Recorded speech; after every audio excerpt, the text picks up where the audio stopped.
Здравейте! Ще ви разкажа една реална ситуация от наша комуникация с клиент. Човек ни пише в Instagram и пита дали може да поръча ключодържатели.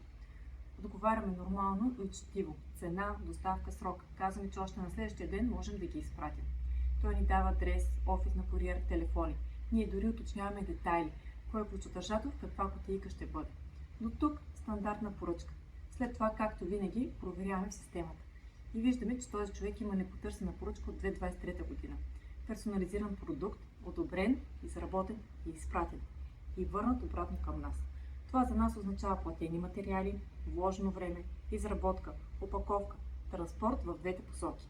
Без обаждане, без съобщение, без поета отговорност.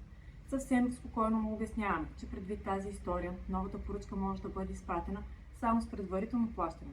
Дори му предлагаме да изпратим и стария продукт, който стои вече 2 години в нашия офис. Отговорът, който получаваме без тези неща от 23-та година. Все едно това изобщо не се е случило и не е съществувало.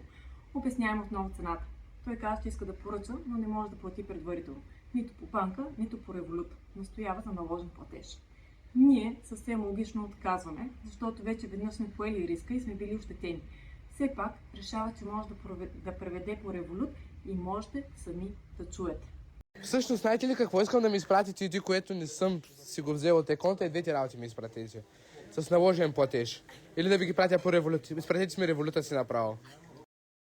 Изпращаме сметка, по която може да преведе по Revolut и тогава разговорът преминава от поръчка в заплахи.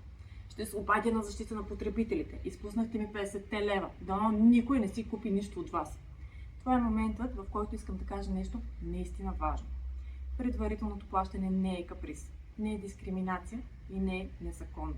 То е нормална търговска практика, когато вече има история на некоректно поведение.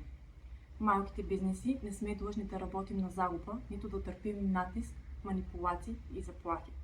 Коректният клиент няма проблем с ясните правила. Некоректният винаги ги нарича проблем. Този клип не е за да нападнем някого, а за да напомним, че уважението, отговорността и коректността са по избор. Ако очакваш доверие, първо го заслужи. Повече никога няма да поръчам нищо от вас. Нищо вече. Край. Коментарите оставям на вас.